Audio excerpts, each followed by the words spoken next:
What's up, Live Tac fam? I'm going to be doing another video for you guys here today, and today's job is going to be on a 99 Tacoma V6 pre-runner, and we're going to be doing the lower ball joints. In this case, this car has a popped out ball joint, so we're going to be replacing both the lower ball joints, and I'm going to show you how everything is done step by step. Let's get to it. So as you can see right here, this lower ball joint is popped out, which is not good.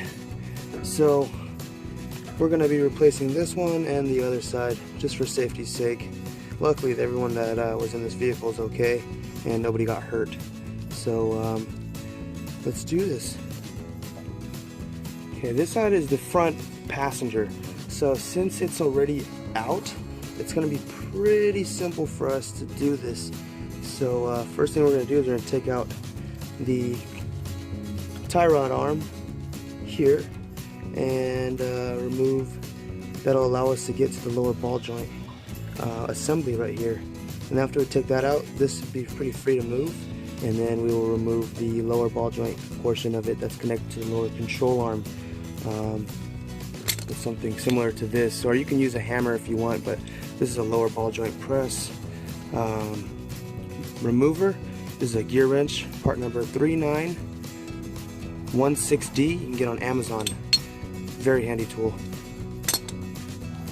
Okay, so the first thing you're going to want to do to remove the tie rod arm is get like a plier here and remove the cotter pin. Just take this out here, bend it back.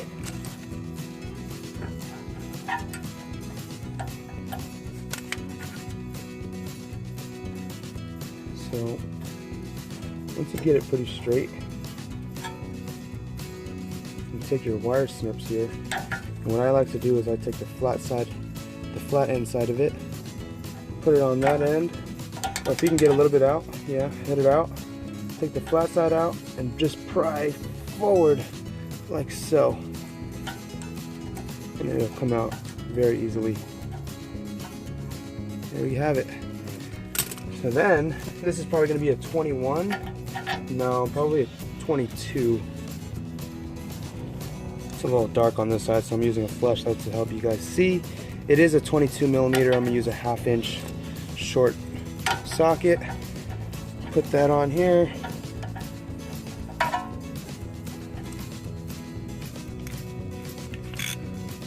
Seems like my ratchet is stuck. I'll go ahead and remove this and that. It's going to be a little tight, so use some force. Now the trick to this, without messing up the stud, is remove the crown nut until it is pretty level or flush with the stud. So once that's out, you can either hammer this down, or if you have the tool like I showed you, you can put your ball joint remover here, press it in here. I'm going to open this up a little bit.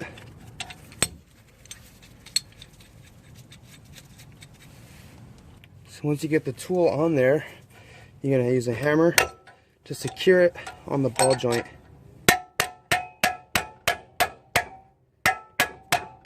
Once it's pretty secure, the tightening stud on the ball joint remover here is a 24-inch. I'm using a gear wrench to make it easy. So we'll just go ahead and tighten that. And you'll hear a pop. It's going to be kind of scary the first time, but you get used to it.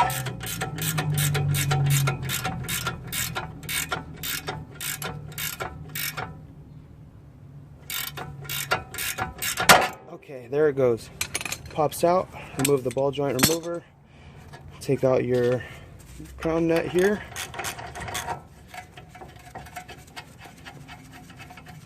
After you remove the crown nut, this comes right out.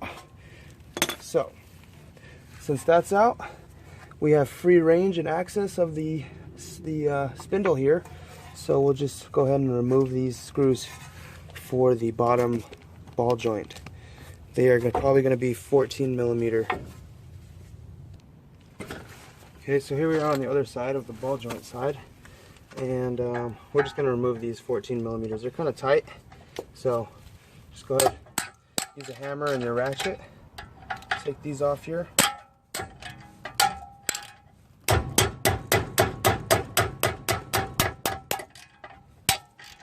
And that'll get them pretty loose. There's going to be 4 of them.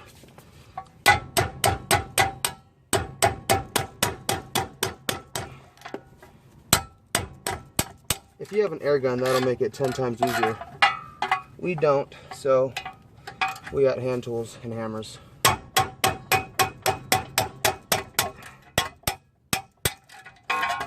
Okay, so now that that's done, we can remove them with the our handy dandy Milwaukee. So we got our handy dandy Milwaukee here.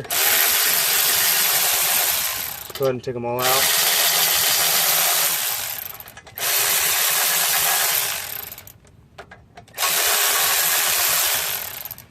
So once that's out, I put back the tie rod arm just to give me a little bit more, you know, to keep it more sturdy.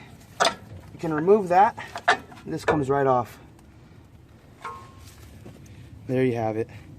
That's the easy side. I'm gonna show you guys how to do the other side in case the ball joint is not separated. But next thing we're gonna do is we are going to remove the lower side of the ball joint here. Okay, so there's a cotter pin here. We're just gonna pry this cotter pin down, make it level, push it out a little bit if it can, give us some room on the other. So we have our cotter pin here. So we got to remove that.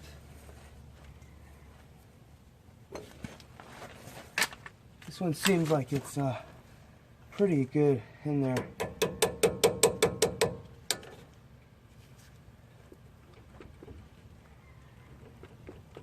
I'm gonna try and push it out just a little bit.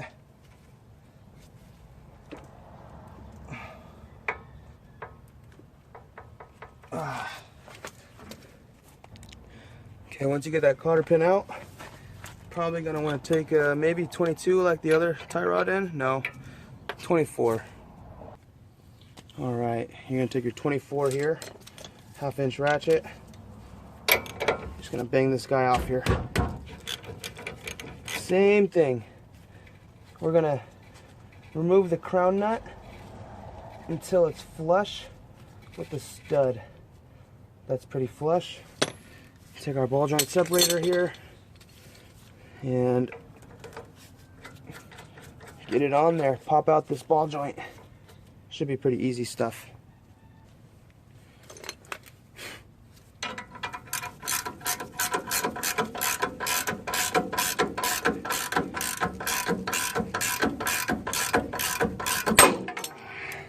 And there we go. It's out.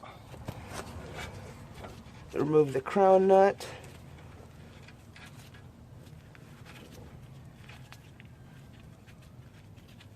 Okay, any day now, and your ball joint comes right out. That's how you do that. Okay, I got the new one here. Pretty solid. It's nice and painted. It comes with screws. Part number is going to be GK90259. This one is for the Toyota Pre-Runner V6. The difference is you're going to be able to tell easily is by seeing if your truck has a this also works for 4Runners, by the way. Check if the lug nuts are a 5 lug or a 6 lug. That's how you're going to tell if it's pre-runner or not. Okay, so first thing we're going to do, we're going to pull out this spindle here, place the ball joint in.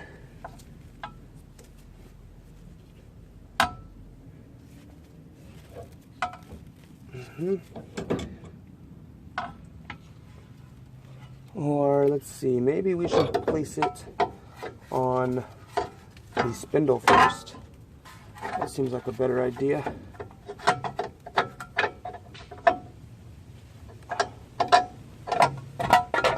It's going to have a lock key on it, so you'll know when it's in place. So we'll do that. You'll notice on the new ones here, they have these two keys. That's going to fit perfectly on the back side of the spindle, and you'll know you're lined up. So we'll put that in there. We'll use the new hardware screws, tighten them up.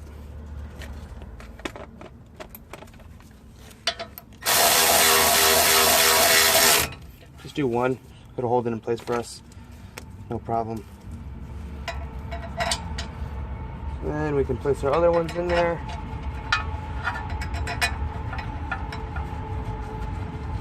And tighten them up.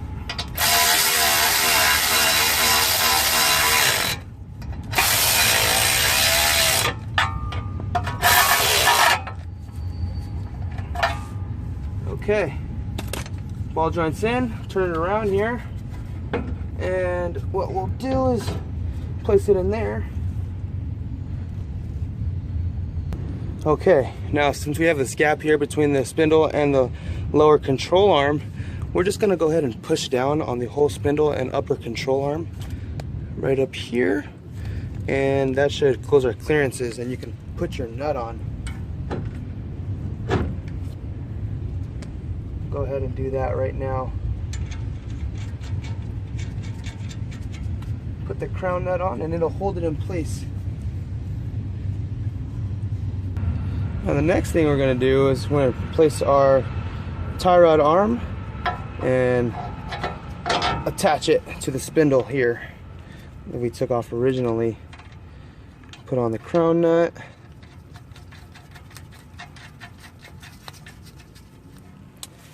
Now, when we tighten, you want to tighten it just enough, or pretty tight, but when you're tightening it, you want to keep going all the way around until you see the holes for the cotter pins line up. So tighten it pretty tight, and then once you do it pretty tight, you want to just go enough.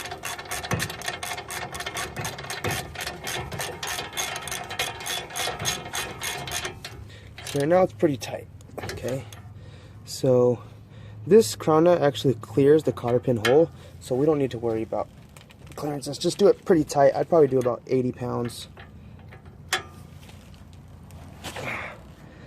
Okay, that's pretty good there. Place our cotter pin, and our tie rod arm is complete. Close the cotter pin here. Just pick it up by the long side and just bend it upwards so it locks and it won't come out. And that's good. Now, we can't forget to tighten the lower control arm.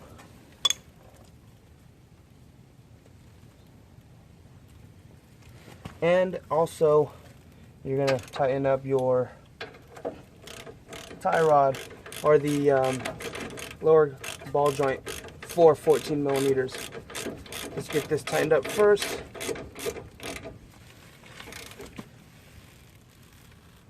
Okay, that's pretty tight. Look for the holes.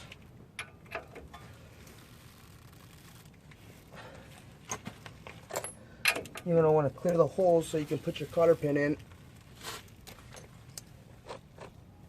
That looks like a pretty good hole clearance. We'll put our cotter pin in.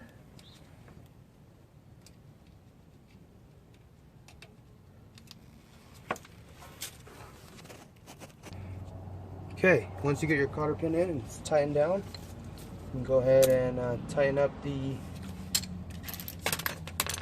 ball joint.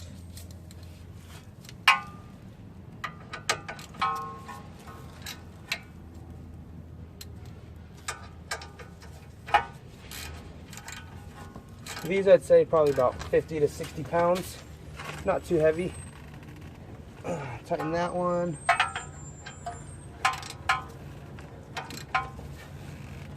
that one. This one here. Okay. And the last one, I'm gonna need to turn the wheel a little bit just to get some room to tighten it, but that does the passenger side with the broken side. I will show you how to do the other side the proper way. Okay, now we're working on the driver's side here. First thing I'm gonna want to do is remove the lower ball joint 4 bolts, so that while everything's attached together, and even though I didn't do this on the other side, this makes it a lot easier to remove these. So while everything's attached, go ahead and start removing the 4 ball joint 14mm bolts. So those are loose, that one's loose. Get this one here.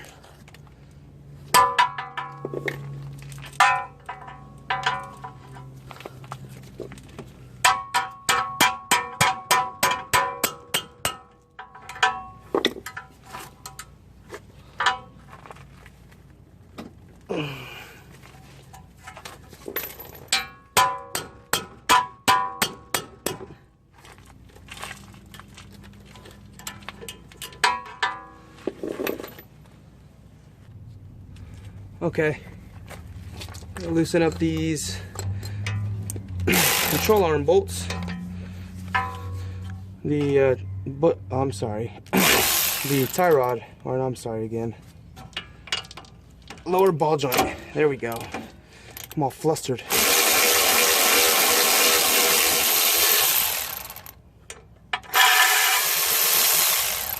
I'll go ahead and remove all of them.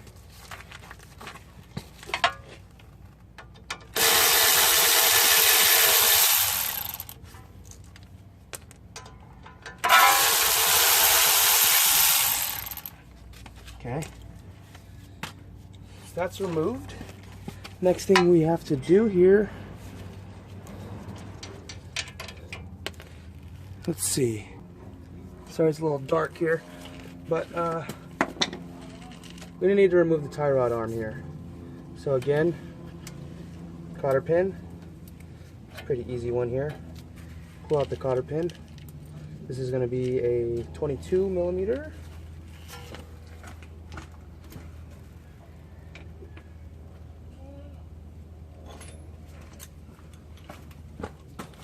Okay, go ahead and put our 22 on there and break that guy loose.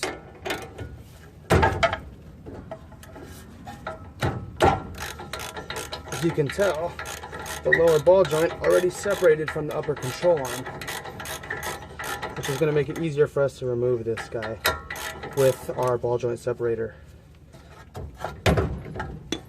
Okay. Okay. So, got our ball joint separator there.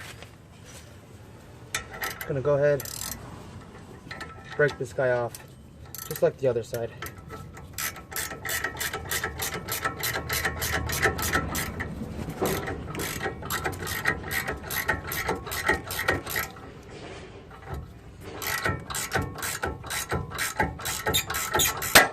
There we go. 22.